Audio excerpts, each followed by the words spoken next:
At ayan na, pakuluan na natin ang ating ginger para alternative sa kape. Masarap. Ayan natin na kumulo at ating inumin. Ito na guys ang ating luyang pinakuluan. Kulong-kulo na oh. Yan. May nakaabang oh. May nakaabang. Tulis nguso. Pakulo tayo ng ginger. Siya guys nakaabang eh. Oh. Ito na guys ang ating ginger pinakuluan natin. Ito na, naisali na natin at lagyan natin ng konting asukal. Yan. Konting asukal. Halo-haloin. Ginger tea.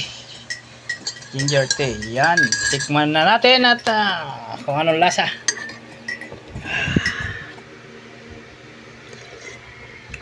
Sarap.